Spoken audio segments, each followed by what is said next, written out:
Style होगा।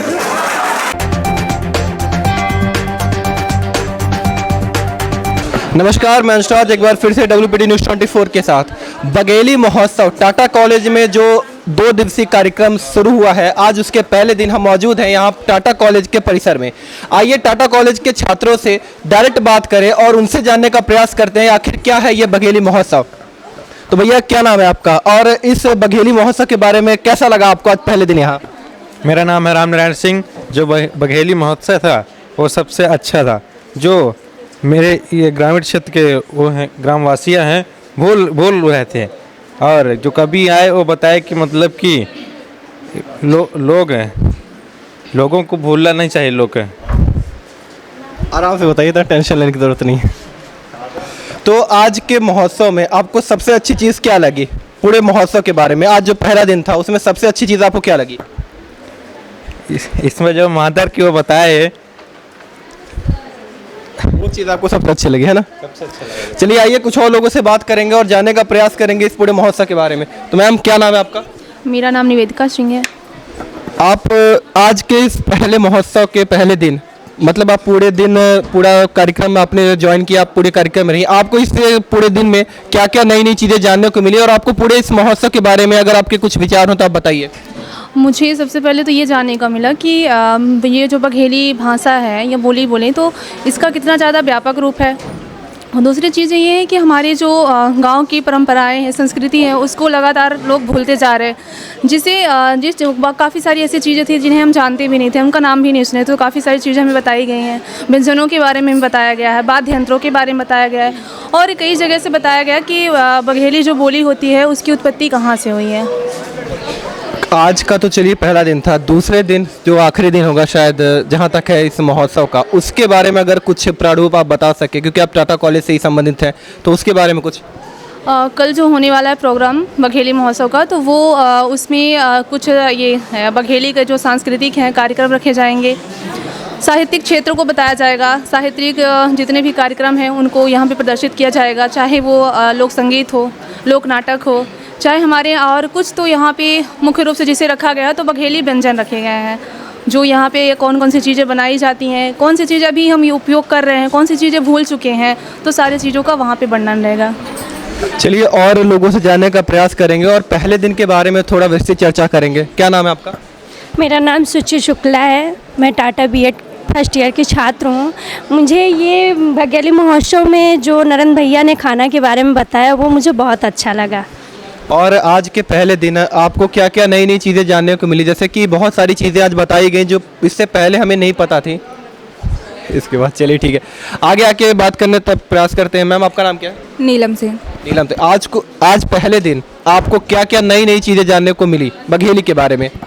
बहुत कुछ ऐसी चीज़ें हैं जो पहले हमें नहीं पता थी, तो आज बहुत चीज़ें हमें पता भी चली। और दूसरे दिन के बारे में आप कुछ बताना चाहें कि दूसरा दिवस जो होने वाला है कल का दिन, उसके लिए क्या क्या तैयारियां चल रही हैं टाटा कॉलेज की तरफ से? यहाँ तो जैसे ये बघेली व्यंजन सहभोज हो गया, तो उसमें से वही रिचमच और दाल पूड़ी बनेगी। बघेलखंड से रिलेटेड जितनी भी चीज़ें हैं खाने पीने के लिए वो बनेगी।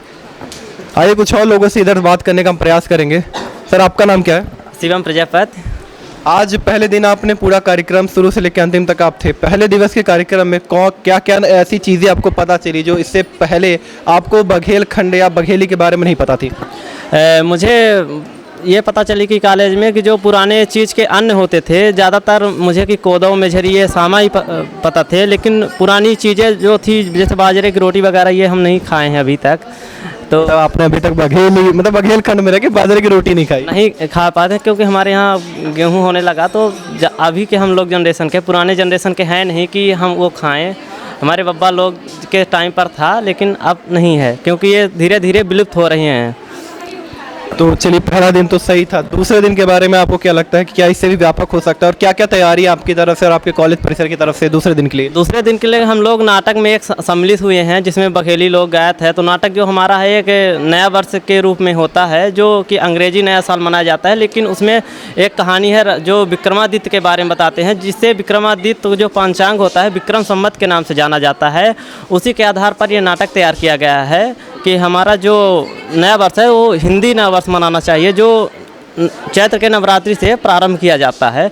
लेकिन आज की पीढ़ी जो है अंग्रेजी नए वर्ष को मनाती है, उसी के बारे में बताया गया है कि हमें अंग्रेजी नए वर्ष को छोड़ के हिंदी नए वर्ष का प्रारंभ करना चाहिए। मतलब अगर कुछ ये कहें कि बघेलखंड से सीधा हिंदी के ऊपर ज़्यादा फोकस किया जाएगा कल के दिन? नहीं, ऐसा कुछ नहीं है। बस मतलब कि हिंदी भारत की ही भाषा है। अलग अलग क्षेत्र की भाषा तो हिंदी है, लेकिन अलग अलग क्षेत्र में अलग अलग बोलियाँ बोली जाती हैं। जैसे बघेलखंड में बघेली हो, बिहार में भोजपुरी बिहारी चलती है, तो अलग अलग क्षेत्र में अलग अलग बोल होती है। तो उसी तरह पे हिंदी नया वर्ष मनाना भी चाहिए। ज़रूरी नहीं है बघेली में आप बोल सकते हैं, सब चीज़ उसी में है, लेकिन बोलियाँ अलग है, भाषा एक ही होती हैं। चलिए, मतलब कल एक नाट्य कार्यक्रम भी देखने को मिलेगा, है ना? और एक कुछ और है। सर से पहले मिलेंगे। सर, आपका नाम क्या है? मेरा नाम अभिजीत तिवारी है। तो इस पूरे महोत्सव के बारे में जो पहला दिन आज बीता है, आपको क्या लगा इस चीज़ के बारे में कि आपने यहाँ क्या क्या ऐसी चीज़ें सीखी जो बघेली के बारे में इससे पूर्व में आपको नहीं पता थी? हमने अभी अभी बहुत सारे क्षेत्रों के बारे में जाना, जैसे बघेलखंड में कहाँ तक विस्तार है बघेलखंड का, और कहाँ से शुरुआत हुई है, और कैसे बघेलखंड का इतिहास की स्टार्टिंग हुई, कैसे दो लोग आए हैं। तो पहले एक गोंड राजा थे, तो उनके यहाँ पहले नौकरी किए हैं 9-10 दिनों तक, फिर उसके बाद उन्होंने उसकी ही हत्या करके फिर वहाँ शासन करना शुरू किया है, फिर और उन लोगों को जंगलों में खदेड़ दिया है। तो इस तरीके से ये चीज़ जानने को मिली। और जैसे भाषा गोंडी और अवधी से मिलके बनी हुई है अपनी भाषा। जो अवध से लोग आए हैं तो उनकी भाषा अवधी थी और गोंड लोगों की गोंडी थी, तो इन दोनों भाषाओं का कंबाइंड रूप है। तो अवधी ज़्यादा यूज हुई है हमारे बघेली में। यही चीज़ें जानने को मिली। और क्या क्या वाद्य यंत्र हमारे यहाँ बनते हैं, और कहाँ तक मतलब रहा है विस्तार बघेली का। लेकिन धीरे धीरे टाइम के साथ साथ क्या है कि हम उसका उपयोग जो है यूटिलाइजेशन कम कर दिए हैं। ज़्यादातर खड़ी हिंदी बोलने लगे हैं, या तो अंग्रेजी के शब्द उपयोग में लाने लगे हैं। तो ये था आज का पहला दिन। तो दूसरे दिन के बारे में आप अगर हमारे दर्शकों को कुछ बता सके कि दूसरे दिन क्या क्या नई नई चीज़ें होने वाली हैं? दूसरे दिन लोक कला लोक संस्कृत के बारे में हम थोड़ा बघेलखंड के जानेंगे, और क्या है अलग अलग व्यंजन जो उपयोग में लाए जाते थे। तो अभी तो हम जो जैसे बहुत तरह के नरेंद्र सिंह बघेल जी जो बताए, तो मतलब अलग अलग तरह की रोटियां, इतनी सारी रोटियां तो बच्चों को भी नहीं आती होंगी। मतलब अलग अलग टाइप के जो भोज्य पदार्थ यूज हो रहे हैं, अलग अलग तरह के अनाज यूज हो रहे हैं। तो उतना उसके बारे में जब रिसर्च करेंगे और ज़्यादा पढ़ेंगे तो और ज़्यादा बेहतर तरीके से समझ पाएंगे उस चीज़ को। मतलब कल के दिन कुछ अलग अलग चीज़ें और भी जानने को मिलेंगे बघेली के बारे में। बघेली व्यंजन्स के बारे में जानने को मिलेगा, और क्या क्या कंस्टिट्यूएंट यूज हो रहे हैं उसमें, उसके बारे में जानने को मिलेगा। Thank you.